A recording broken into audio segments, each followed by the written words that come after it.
7वी scholarship गणित या विषयामधला काळ, काम आणि वेग याच्यावर आधारित नवनीत स्वाध्याय 12.2 मधले प्रश्न या व्हिडिओमध्ये आपण पाहू. हा पहिला प्रश्न आहे. रोज 8 तास काम करून 15 माणसांनी एक काम 24 दिवसात संपवले. जर तेच काम रोज 9 तास याप्रमाणे 20 माणसांनी केले असते तर त्यांनी ते काम किती दिवसात संपवले असते?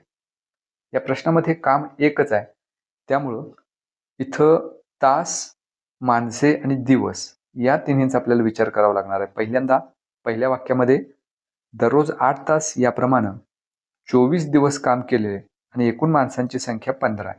म्हणजे एकूण काम किती तास झालं तर या सर्वांचा गुणाकार. दुसऱ्या वाक्यामध्ये आपल्याला असं दिले की 9 तास याप्रमाणे 20 माणसांनी काम केले. 9 गुणिले 20 आणि यासाठी लागणारे दिवस ते आपल्याला या प्रश्नात विचारले. मग त्या दिवसांची संख्या आपण x गृहीत धरूया. आता हे जे उदाहरण आहे काम आणि दिवसांचं, ते व्यस्त चलनाचं उदाहरण असल्यामुळं या दोन्ही वाक्यामध्ये ही जी दोन चल दिलीत त्यांचा गुणाकार समान असणार आहे.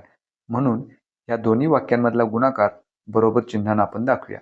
तर या समीकरणामध्ये फक्त एकच चल x हे राहिले, त्याची किंमत आपल्याला काढता येईल. त्याच्यासाठी उजव्या बाजूला x आहे तसेच ठेवूया आणि 9 गुणिले 20 जर आपण डाव्या बाजूला घेतले तर डाव्या बाजूला 8 गुणिले 24 गुणिले 15 आहे तसंच राहील आणि 9 गुणिले 20 जर आपण डाव्या बाजूला घेतले तर छेदात जाईल 9 गुणिले 20. आता इथं भाग घालू. 3 त्रिक 9, 3 8 24, पुन्हा 3 न भाग जाईल. 3 1 3, 3 5 15, पुन्हा 5 न 20 ला भाग घालू. 5 चौक 20 आणि पुन्हा 4 न 8 ला भाग घालू. 4 दुने 8. मग इथं अंशात 8 आणि 2 राहतात, त्यांचा गुणाकार 16 येईल बरोबर x, म्हणजेच x बरोबर 16. आता x हे चल आपण ते काम किती दिवसात संपवलं त्यांनी त्यासाठी वापरलेलं आहे. त्यामुळे आपलं या प्रश्नाचं उत्तर x बरोबर 16 जे आपल्याला पर्याय क्रमांक 1 मध्ये दिले. त्यामुळे या प्रश्नाचं उत्तर पर्याय क्रमांक 1. पुढचा प्रश्न. अ आणि ब मिळून एक काम 12 दिवसात पूर्ण करतात. ब ते काम एकटा जितक्या दिवसात पूर्ण करीत असेल त्याच्या 2/3 पट दिवस अ ला ते काम पूर्ण करण्यास लागतात. तर अ ला एकट्याला ते काम करण्यास किती दिवस लागतात? मग आता इथं ब जितक्या दिवसात ते काम पूर्ण करील असं आपल्याला दिले. मग समजा ब ते काम x दिवसात पूर्ण करत असेल, मग अ ला किती दिवस लागतील? तर अ ला ब च्या 2/3 पट दिवस लागणार आहेत. मग ब ला x दिवस लागत असतील तर अ ला 2/3 गुणिले x म्हणजेच 2/3x इतके दिवस लागतील.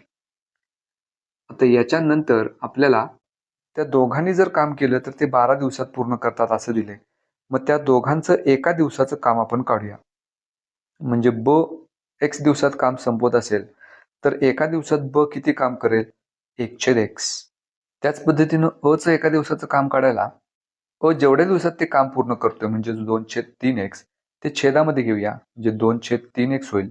आता या संख्येमध्ये छेदात 2/3 आहेत, ते जर अंशात घेतले तर त्याचा व्यस्त म्हणजे 3/2 होईल आणि छेदामध्ये x आहे तसेच. याचा अर्थ अ चं एका दिवसाचं काम झालं 3/2x. आता ते दोघं मिळून ते काम 12 दिवसात जर पूर्ण करत असतील आणि त्या दोघांनी जर एकत्र येऊन काम केलं तर त्यांचं एका दिवसाचं काम किती मग? तर याच लॉजिकनुसार ते येईल 1/12. आता या सर्वांची बेरीज करू म्हणजे अ चं एका दिवसाचं काम, ब चं एका दिवसाचं काम आणि त्या दोघांचं एका दिवसाचं काम. हे आपल्याला गणिती स्वरूपात आपल्याला असं मांडता येईल. अ चं एका दिवसाचं काम म्हणजे 1/x, त्यामध्ये ब चं एका दिवसाचं काम म्हणजेच 3/2x जर आपण मिळवले तर त्या दोघांचं एका दिवसाचं काम म्हणजे 1/12 मिळेल. आता हे समीकरण आपण सोडवू. पहिल्या संख्येचा छेद x आहे, तो जर 2x पाहिजे असेल तर त्या छेदाला 2 न गुणू, मग अंशाला सुद्धा 2 न गुणू, म्हणजे छेद समान होईल. मग 2 गुणिले 1 म्हणजेच 2/2x अधिक 3/2x बरोबर 1/12. आता इथं छेद समान झाला तो एकदाच घेऊया आणि अंशांची बेरीज म्हणजे 2 अधिक 3 बरोबर 5 बरोबर 1/12. इथं तिरकस गुणाकार करू. 12 गुणिले 5 बरोबर 2x गुणिले 1 म्हणजेच 2x. 12 गुणिले 5 म्हणजेच 60. 2 जर डाव्या बाजूला घेतले तर छेदात जातील बरोबर x.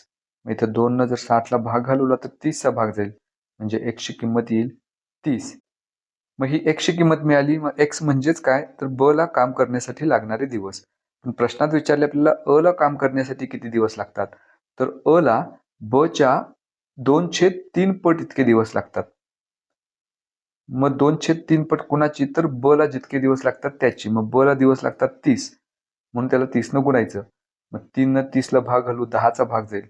10 गुणिले 2 म्हणजेच 20. याचा अर्थ अला एकट्याला ते काम करण्यासाठी 20 दिवस लागतात, जे आपल्याला पर्याय क्रमांक 3 मध्ये दिले. त्यामुळे या प्रश्नाचं उत्तर पर्याय क्रमांक 3. पुढचा प्रश्न, ताशी 45 किलोमीटर वेगाने धावणारी 340 मीटर लांबीची आगगाडी एक पूल 48 सेकंदात ओलांडते, तर पुलाची लांबी किती? पुलाची लांबी विचारली. समजा पुलाची लांबी x आहे, पण त्या ट्रेनची लांबी 340 मीटर आहे. याचा अर्थ ज्या वेळेला तो पूल ओलांडला जातोय त्यावेळेला त्या पुलाची लांबी तर त्या ट्रेनला ओलांडायची आहेच, शिवाय स्वतःची लांबी म्हणजेच 340 मीटर हे सुद्धा अंतर म्हणून आपल्याला कन्सिडर करावं लागेल. म्हणजे एकूण त्या आगगाडीला किती अंतर पार करायचं, तर x अधिक 340 हे झालं एकूण अंतर त्या आगगाडीला पार करायचं. मग आता या प्रश्नाचं उत्तर मिळवायला वेळ जो आहे 48 सेकंद तो आपल्याला मिळालेला आहे. वेग पण दिलाय, पण वेग जो आहे तो किलोमीटर, ताशी किलोमीटर दिलाय, किलोमीटर पर आवर. आणि आगगाडीची लांबी मीटरमध्ये आहे, वेळ सेकंदामध्ये आहे. मग वेग ताशी किलोमीटर घेऊन चालणार नाही, तर तो सुद्धा आपल्याला मीटर प्रति सेकंद मध्ये रूपांतरित करावा लागेल. मग वेग जो आहे तो 45 किलोमीटर प्रति तास आहे. त्याचं रूपांतर जर आपल्याला मीटर प्रति सेकंद मध्ये करायचं असेल तर त्या 45ला 1000/3600 न गुणावं लागेल. जे इथं 2 शून्याला 2 शून्य निघून जातील. 9 चोक 36, 9 पाचा 45, पुन्हा 2 न भाग जाईल, 2 दुणे 4, 2 पंचे 10. अंशात इथं 5 आणि 5चा गुणाकार 25 मिळेल आणि छेदामध्ये 2. तर हेच रूपांतर झालं त्या वेगाचं मीटर प्रति सेकंदमध्ये. म्हणजे 45 किलोमीटर प्रति तास याचाच अर्थ 25/2 मीटर प्रति सेकंद हा वेग आपल्याला मिळाला. आता सर्व एकक आपल्याला ज्या फॉर्ममध्ये पाहिजे होते ते आपण घेतली. आता अंतर बरोबर वेग गुणिले वेळ हे जे सूत्र आहे त्याचा इथं उपयोग करूया. आता अंतर पार करायचं आहे त्या आगगाडीला x अधिक 340, वेग आपण काढलाय 25/2 आणि वेळ दिलेला आपल्याला प्रश्नात 48. मग इथं 2 न जर 48ला भाग घालवला तर 24चा भाग जाईल. 25 गुणिले 24 बरोबर 600 बरोबर x अधिक 340. मग x ची किंमत काढायला 340 जर उजव्या बाजूला घेतले तर वजा 340 होतील. म्हणजेच x बरोबर 600 वजा 340 उत्तर येईल 260. तर ही लांबी असेल त्या पुलाची जी आपल्याला पर्याय क्रमांक 1 मध्ये दिले. त्यामुळे या प्रश्नाचं उत्तर पर्याय क्रमांक 1. पुढचा प्रश्न, ताशी 80 किलोमीटर वेगाने एका ठिकाणाहून दुसऱ्या ठिकाणी जाण्यास 1/x वजा 7/8 तास लागतात, तर त्या दोन ठिकाणातील अंतर किती? मग इथं सुद्धा अंतर, वेग आणि वेळ यांच्यामधला संबंध दाखवणारं सूत्र आपण वापरायचं. मग अंतर बरोबर वेग गुणिले वेळ. इथं आपल्याला अंतर काढायचं आहे. वेग दिलाय 80 किलोमीटर प्रति तास आणि वेळ पण तासातच दिलाय 1/4x वजा 7/8. या दोन्हींचा गुणाकार म्हणजे आपलं उत्तर. मग कंसाच्या बाहेर 80 आहे, त्या 80 न कंसातल्या प्रत्येक पदाला गुणूया. म्हणजे 80 गुणिले 1/4x वजा 80 गुणिले 7/8. इथे 4 न 80ला भाग घालवला तर 20 जाईल. म्हणजे 20 गुणिले x 20x मिळेल. आणि 8 न 80ला भाग घालवला तर 10चा जाईल. 10 गुणिले 7 म्हणजे 70. तर एवढं अंतर येणार आहे 20x वजा 70 किलोमीटर. हे दिले आपल्याला पर्याय क्रमांक 1 मध्ये. त्यामुळे या प्रश्नाचं उत्तर पर्याय क्रमांक 1. पुढचा प्रश्न, 6 मजूर एक काम 18 दिवसात पूर्ण करतात, तर तेच काम 2 मजूर किती दिवसात पूर्ण करतील? आता इथं मजूर दिवस यांच्यामधला संबंध दिलाय. तर मजूर आणि दिवस यांच्यामध्ये व्यस्त चलनाचा संबंध असतो. कारण जितकी मजुरांची संख्या आपण वाढवू तेवढे लागणारे दिवस कमी होतात. म्हणजे एक चल वाढताना दुसरं कमी होतंय, हे व्यस्त चलनाचं उदाहरण आहे. त्यामुळं इथं 6 मजूर आणि 18 दिवस यांचा जर गुणाकार केला तर काम एकच आहे. त्यामुळं 2 मजुरांना दिवस किती लागतील तर त्याच्यासाठी अक्षर आपण x घेऊया. आणि हे व्यस्त चलनाचं उदाहरण असल्यामुळं हे जे दोन्ही गुणाकार आहेत ते समान असणार आहेत. जर हे समचलनाचं उदाहरण असतं तर त्यांचा भागाकार म्हणजे गुणोत्तर समान असतं. पण हे उदाहरण व्यस्त चलनाचं आहे, त्यामुळे या दोन्हीचा गुणाकार आपण समान दाखवू. आता एक समीकरण आपल्याला मिळेल, त्याच्यामध्ये x ची किंमत काढू. म्हणजे उजव्या बाजूला x आहे तशीच ठेवू. डाव्या बाजूला 6 गुणिले 18. जर 2 आपण डाव्या बाजूला घेतले तर छेदात जातील. मग 2 न 18ला भाग घालवला तर 9च जाईल. 9 गुणिले 6 बरोबर 54 बरोबर x, म्हणजेच x बरोबर 54. याचा अर्थ 2 मजुरांना तेच काम करण्यासाठी एकूण 54 दिवस लागतील, जे आपल्याला पर्याय क्रमांक 3 मध्ये दिले. त्यामुळे या प्रश्नाचे उत्तर पर्याय क्रमांक 3. पुढचा प्रश्न, 40 माणसे 30 खड्डे 60 दिवसात खोदतात, तर 20 माणसे 15 खड्डे किती दिवसात खोदतील? 4 पर्याय दिलेत आपल्याला. मग इथं माणसे, काम आणि दिवस या तिन्हींचा संबंध पहिल्या वाक्यात दिलाय. म्हणजे 40 माणसं आहेत, त्यांना दिवस 60 लागणार आहेत आणि खड्डे 30 आहेत. आणि दुसऱ्या वाक्यामध्ये खड्ड्यांची संख्या तितकीच नाही, तर ती कमी झालेली आहे. त्यामुळं काम तिथं कमी झालंय. मग याचाही विचार या प्रकारच्या प्रश्नामध्ये इथं आपल्याला घ्यावा लागेल. मागच्या प्रश्नामध्ये काम एकच होतं, त्यामुळं आपण फक्त त्या 2 चलांचा गुणाकार समान दाखवला होता. पण इथं काम वेगवेगळं असल्यामुळं 40 आणि 60चा गुणाकार करून त्याला 30नं भागायचं. म्हणजे काम जितकं आहे, 30 खड्डे आहेत, त्यामुळे 30नं भागायचं. दुसऱ्या वाक्यात 20 माणसं आहेत आणि ते किती दिवसात पूर्ण करतील असा प्रश्न विचारलाय. मग त्याच्यासाठी अक्षर आपण घेऊया x, म्हणजे माणसं आणि दिवस यांचा गुणाकार केला आणि त्याला कामानं भागायचं. म्हणजे एकूण काम किती आहे, तर 15 खड्डे काढायचे आहेत, त्यामुळे 15नं भागायचं. आणि आता हे समान दाखवायचं आणि हे समान समीकरण आपण आता सोडवायचं.